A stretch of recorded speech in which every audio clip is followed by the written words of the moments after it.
The Great Hall of the Galactic Council glowed with soft blue light.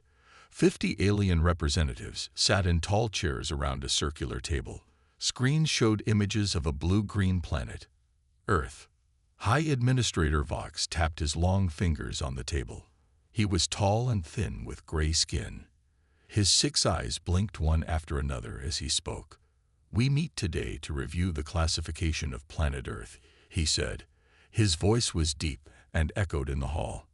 "Our reports show that humans are developing too slowly compared to other species we watch." Field Observer Trell stood up. He was shorter than Vox, with orange skin and wide eyes. Trell had spent 30 Earth years watching humans from hidden bases on their moon and under their oceans. "I must object," Trell said. "Humans are developing faster than our models predicted. They have gone from simple flight to space travel in less than 100 years. Vox waved his hand dismissively. "But they still fight among themselves. They have not united their planet. They have not even colonized their own moon properly." Counselor Zale, a blue-skinned alien with 4 arms, pressed a button. New images appeared on the screens. They showed Earth's polluted cities, wars, and poverty. "Look at this waste," Zale said. "They destroy their own home. They cannot manage their resources. The rules are clear. They do not deserve the potential emergent civilization status we gave them 200 years ago." Trell shook his head. "There is more to humans than these images show. They are creative. They adapt quickly. They are primitive," interrupted another counselor. "And their solar system has valuable resources that our corporations need." Vox raised his hand for silence. "We will vote now. Those who support downgrading Earth from potential emergent civilization to primitive development stage, raise your hands." Trell watched in dismay as 43 counselors raised their hands or tentacles. Only 7 sided with him. "The vote is clear," Vox announced. "Earth is now classified as primitive development stage. This removes all protective regulations. Their solar system is now open for resource harvesting. This meeting is ended." As the counselors left, Trell approached Vox. "You have made a terrible mistake," Trell said quietly. "There is something about humans you do not understand." Vox looked down at Trell. "Your attachment to these creatures has clouded your judgment. They are just another primitive species. In time, you will see this was the right decision." Trell watched as Vox walked away. Then he turned to look at the image of Earth still glowing on the main screen. "They have no idea what they've done," he whispered to himself. Within hours of the Council's decision, trading corporations began preparing expeditions to Earth. In the busy spaceport of Galactic Hub Station, ships were being loaded with equipment. Captain Morden of Stellar Excavations walked the deck of his ship, the Mineral Seeker *. He was reviewing plans for a large processing facility on Earth's moon. "How much do we know about the natives?" Morden asked his science officer. "They call themselves humans," the officer replied, checking his datapad. "They have basic space travel, but nothing beyond their own moon. Their technology is simple. They will likely see us as gods." Morden laughed. "All primitive species do. Prepare a first contact team. We should at least inform them of their new status before we start mining their system." His communications officer looked up from her station. "Sir, is that necessary? Under the new classification, we don't need to inform primitives of our activities." "I know," Morden said with a smile. "But I've always enjoyed seeing the fear and awe on primitive faces when they see real technology for the first time. It's quite entertaining." Little did he know, entertainment was the last thing that awaited him on Earth. Captain Morden's ship, the Mineral Seeker *, entered Earth's solar system 1 week later. 4 smaller mining vessels followed behind. The fleet moved past the outer planets without slowing down. "Primitive detection systems should not be able to see us," Morden told his crew. "Our shields hide us from their simple radar." The ships slowed as they reached the moon. Morden looked at the blue planet hanging in the blackness of space. "Beautiful, isn't it?" said his second-in-command. Too bad the natives have made such a mess of it. All primitives do, Morden replied.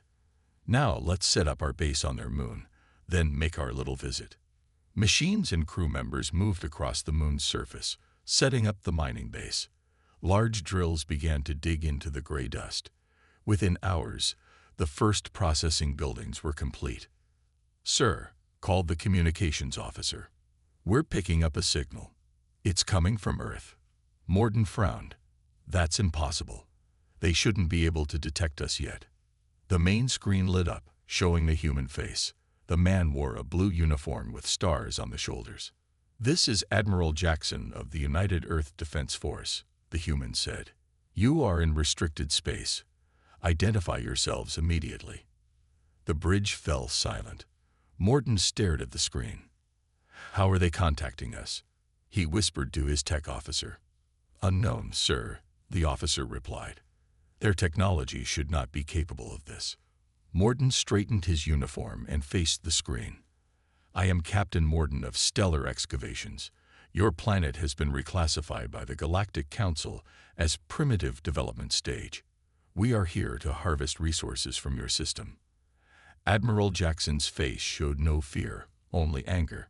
"We recognize no such classification. You will remove your equipment from our moon and leave our solar system within 1 hour." Laughter spread through Morden's bridge. The captain smiled. "Perhaps you misunderstand," Morden said. "This is not a request. The Council has spoken. Your primitive weapons cannot harm our ships. We are informing you as a courtesy." Jackson leaned forward. "And perhaps you misunderstand, Captain. That was not a request either. 1 hour." The screen went dark. "Well," Morden said, "that was unexpected. They seem quite bold for primitives." His security chief laughed. "Should we show them what real weapons look like? A small demonstration might help them understand their situation." Morden nodded. "Prepare a low-power energy burst. Target one of their military bases, something remote. We don't want to harm too many of them, just enough to make our point." 1 hour later, 3 of Morden's ships moved toward Earth. They positioned themselves high above a desert area in North America. "Target locked," announced the weapons officer. "Military testing grounds below. Minimal human presence detected." "Fire the demonstration," Morden ordered. A beam of blue energy shot toward Earth. What happened next shocked everyone on the bridge. The beam never reached the surface. Instead, it hit something invisible in the upper atmosphere and scattered in all directions. "What was that?" Morden demanded. "Some kind of shield, sir," the science officer said, his voice shaking. "But that's impossible. Earth shouldn't have shield technology." Before Morden could respond, his ship rocked violently. "We're under attack," shouted the security chief. "Multiple missiles approaching from Earth." "Impossible," Morden yelled. "Activate defenses." The alien ships tried to move away, but the human weapons were faster than expected. Explosions lit up the blackness of space as the missiles hit their targets. "Hull breach on decks 3 and 4, someone shouted. Morden grabbed his command chair as his ship shook again. "How is this happening? They're supposed to be primitive." On the main screen, Admiral Jackson's face appeared again. He was smiling now. "Captain Morden," he said calmly, "I suggest you and your remaining ships leave now. Consider this your first and only lesson about Earth. Never underestimate humans." Alarms blared throughout the underground complex beneath the Rocky Mountains. Military personnel rushed through corridors as red lights flashed. In the main control room, Admiral Jackson watched large screens showing the retreat of the alien ships. "They're leaving our orbit, sir," a young officer reported. 2 of their ships are heavily damaged. Jackson nodded. "Keep tracking them. Make sure they leave our solar system completely." An older man in a lab coat entered the room. His gray hair was messy, and his glasses sat crookedly on his nose. This was Professor Allen, head of Earth's Reverse Engineering Division. "Well," Allen said with a smile, "our shields worked even better than I expected." Jackson turned to him. 20 years of work, And today we finally got to test them. Your team deserves medals, Professor. Alan shrugged. We just figured out what the aliens had already built. The real heroes are the pilots who crashed here 60 years ago. They both looked at a small display case on the wall. Inside was a twisted piece of metal with strange symbols. It was a fragment from the first alien ship that crashed on Earth in 1967. How many crashes have we studied now? Jackson asked. 17 confirmed crashes, Alan replied. Plus whatever parts we could salvage from their garbage dumps on Mars. They thought we couldn't reach there, but our secret missions brought back enough technology to jump ahead by centuries. A woman's voice came through the speakers. Admiral, this is Dr. Reed at the Lunar Defense Station. The mining equipment they left behind is fascinating. My team is already taking it apart. Good work, Doctor, Jackson replied. Learn everything you can before more of them show up. He turned to the communications officer. Send a message to all Earth defense bases. Full alert status. And inform the President that first contact went exactly as we expected. Captain Morton's damaged ship limped back to Galactic Hub Station. Emergency repairs had barely kept them moving. As they docked, medical teams rushed aboard to help the injured crew. Morton made his way to the Council's emergency meeting hall. His uniform was torn, and a bandage covered the left side of his face. When he entered, all eyes turned to him. High Administrator Vox stood at the center of the room. Captain Morton. Explain what happened. Morton's voice shook as he spoke. The humans, they have technology they shouldn't have. Energy shields. Advanced weapons. They detected us when that should have been impossible. Murmurs spread through the hall. Councillor Zale stepped forward. This is absurd, Zale said. They were classified as primitive. Our reports confirmed it. Your reports were wrong, Morton replied angrily. They were waiting for us. They knew we were coming. Another captain stood up. It's not just stellar excavations. My company sent 2 ships to their outer planets yesterday. Both were destroyed by automated defense systems we never detected. More voices joined in. 3 more companies reported attacks from Earth forces in different parts of the solar system.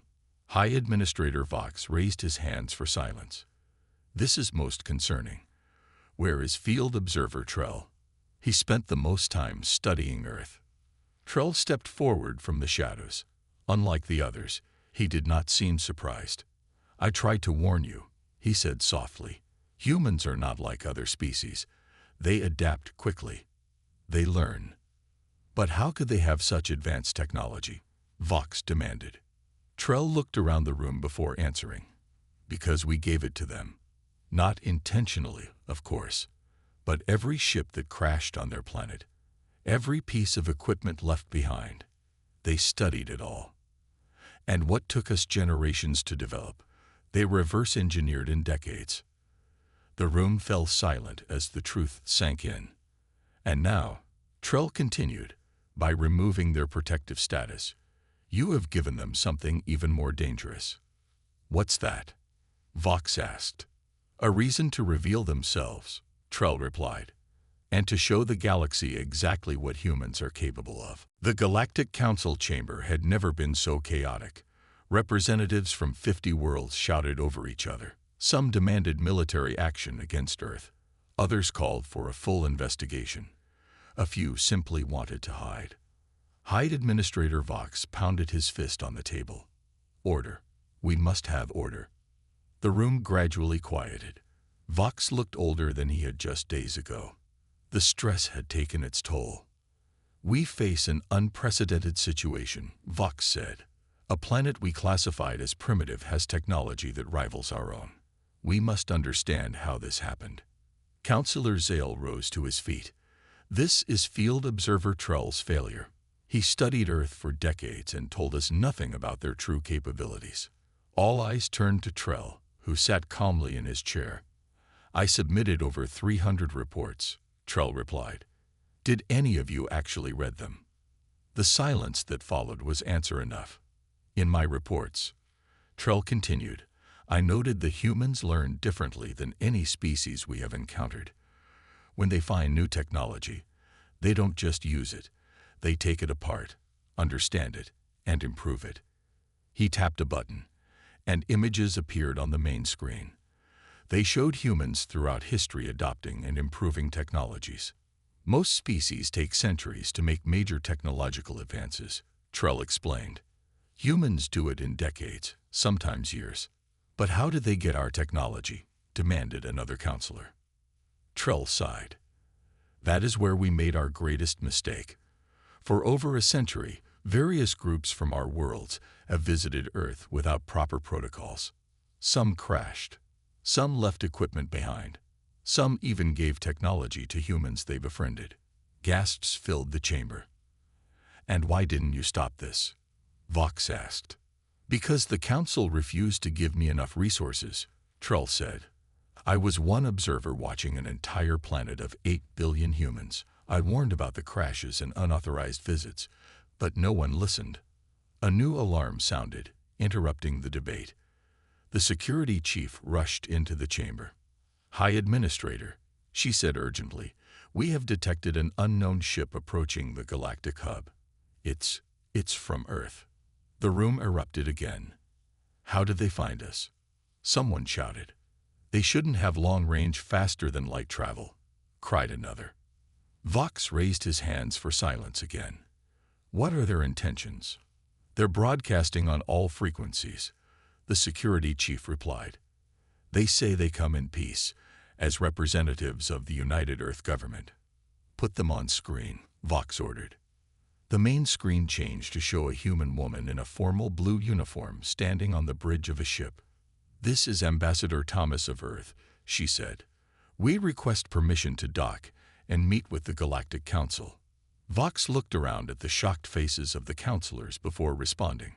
Permission granted, Ambassador. We will. Prepare for your arrival. When the screen went dark, panic spread through the chamber again. How should we receive them? One counselor asked nervously, as primitives or as equals. Trell laughed quietly. I don't think that choice is yours to make anymore. Vox turned to him.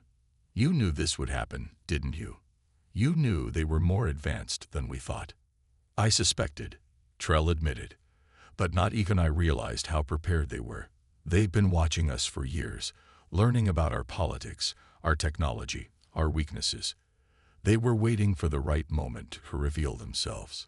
And we gave them that moment, Vox said, when we lowered their classification.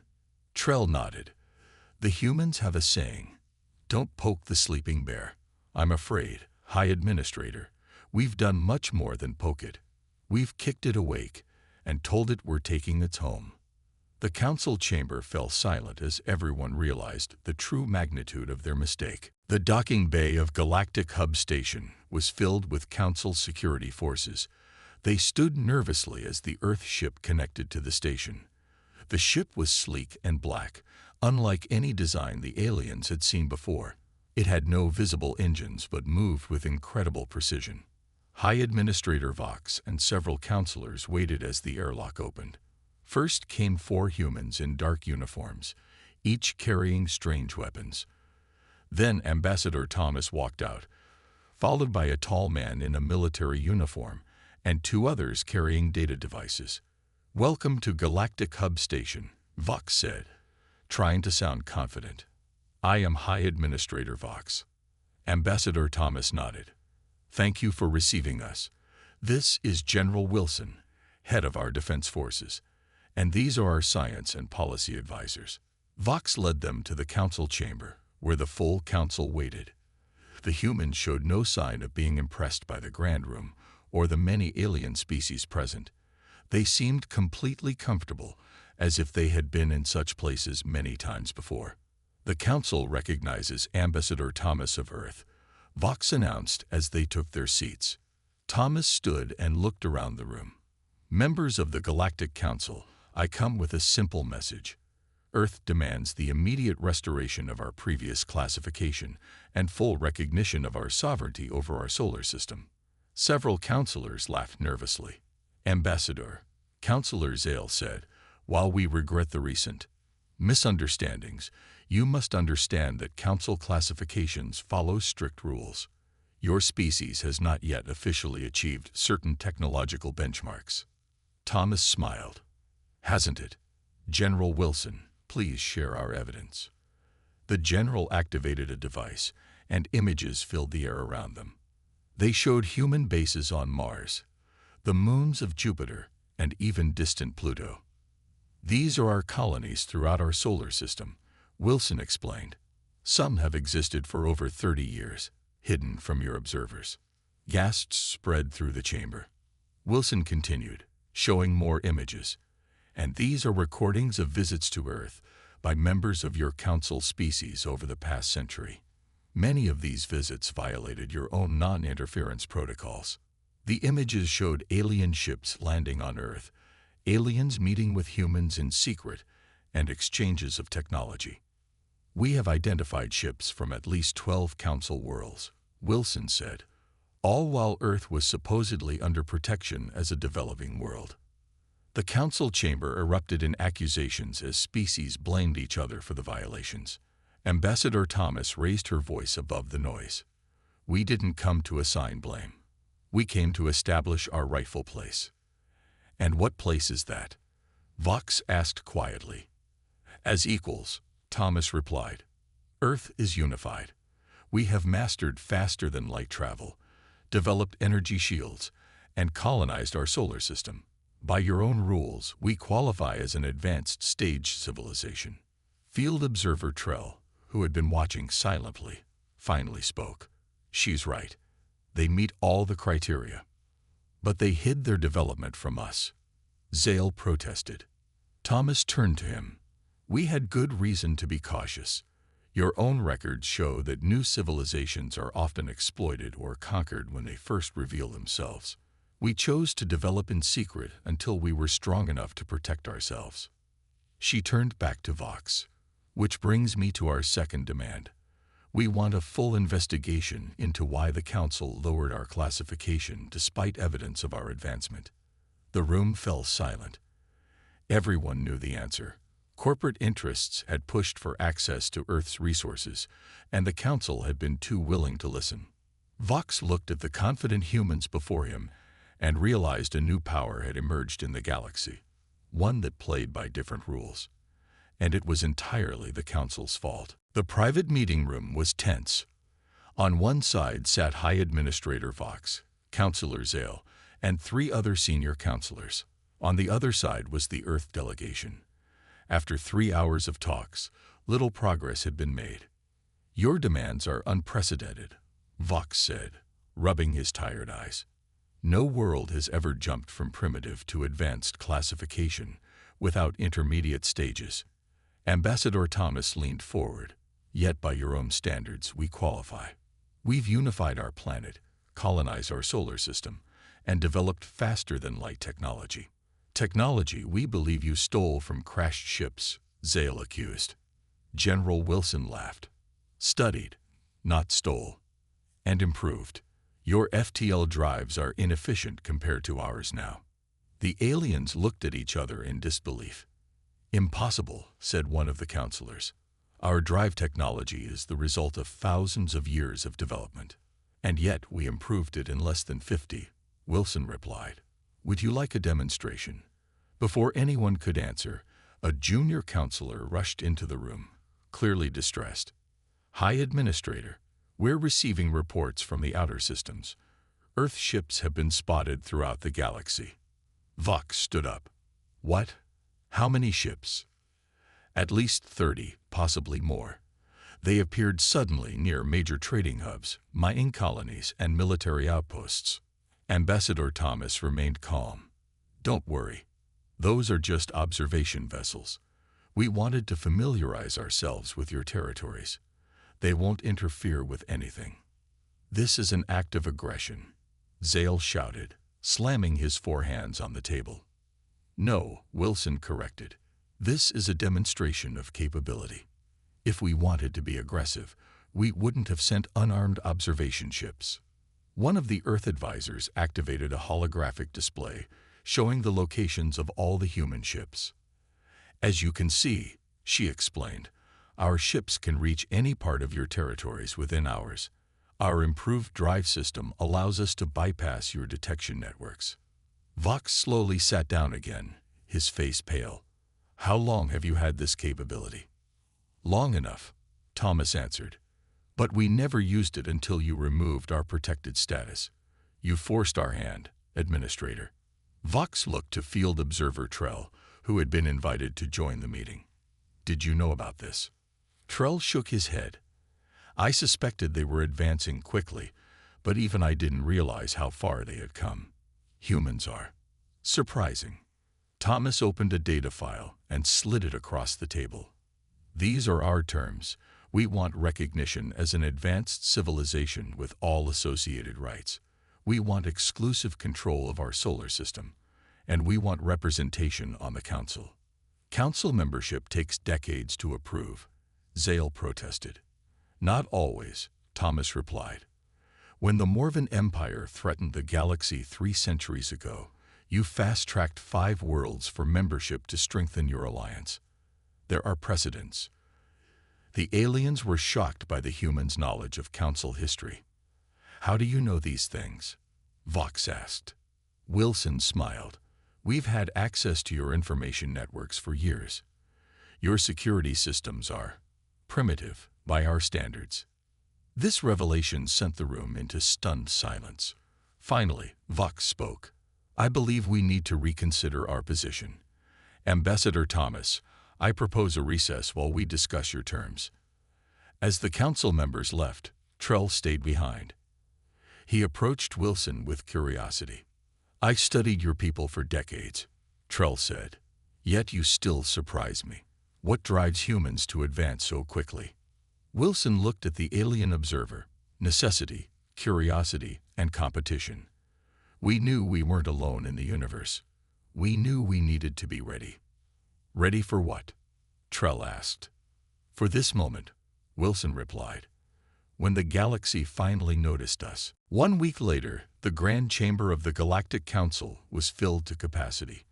Representatives from all Council worlds had gathered for this historic session. At the center of the chamber stood a new podium with the symbol of Earth, a blue and green circle with a white moon beside it. High Administrator Vox looked tired but resigned as he called the session to order. Today marks an unprecedented moment in Council history, Vox announced. After careful review and extensive negotiations, this body has voted to grant Earth full advanced civilization status and emergency membership on the Council. Murmurs spread through the chamber. Many representatives still couldn't believe how quickly events had unfolded. Ambassador Thomas stepped forward to address the assembly. She wore a formal blue and gold uniform representing the United Earth government. On behalf of Earth and all humans, I thank the Council for recognizing our rightful place among the galactic community, she said. We look forward to peaceful cooperation and mutual advancement. Her diplomatic words couldn't hide the reality everyone understood. Earth hadn't been granted anything. They had forced the Council's hand. After the ceremony, Vox met privately with Trell in his office. The High Administrator poured himself a drink from a crystal bottle. In all my years serving the Council, I never imagined such a rapid change in the balance of power, Vox said. How did we misjudge them so badly? Trell looked out the large window at the Earth ship docked at the station. Unlike the utilitarian vessels of most Council races, the human ship had an elegant design that somehow conveyed both beauty and power. We saw what we expected to see, Trell replied. A primitive world slowly developing according to the usual pattern. We couldn't imagine a species that would leap forward so quickly or keep their achievements hidden. Vox sipped his drink. And now they're expanding. Did you see their colonization plans? They've already identified 12 habitable planets in unclaimed systems. They'll have colonies on all of them within 5 years. Their population growth rate is higher than any Council species, Trell noted. They need the space. A notification appeared on Vox's screen. It showed multiple Earth ships departing their solar system, heading in different directions. So it begins, Vox said quietly. The human expansion. It was inevitable, Trell replied. but I don't think we need to fear them. At least not those of us who treat them with respect. They seem more interested in exploration and trade than conquest. For now, Vox said, but they're unpredictable and dangerous when provoked. A lesson the Council learned the hard way, Trell agreed. On the bridge of the Earth ship Explorer General Wilson stood beside Captain Miller as they prepared to depart. Coordinates set for the Centauri system, Miller reported. Our first official colony mission as a recognized galactic power. Wilson nodded. Quite a change from hiding our capabilities, isn't it? All because the Council made one simple mistake, Miller said with a smile. Lowering our classification was the best thing they could have done for us, Wilson agreed. We were planning to reveal ourselves within a few years anyway. But this way, we entered galactic politics as the wronged party. Through the viewscreen, they watched as 5 more Earth ships moved into formation around them. Each carried thousands of colonists ready to establish humanity's presence beyond their solar system. Set course and engage, Wilson ordered. It's time for humanity to take its place among the stars. As the ships accelerated away from Galactic Hub Station, a small group of Council representatives watched from an observation deck. Among them, Field Observer Trell smiled to himself. The galaxy was about to become a much more interesting place. In the Council archives, a new entry was quietly added to the official record, Earth Classification Incident, a procedural error with profound consequences. Let it serve as a warning. Never underestimate an emerging species, especially humans.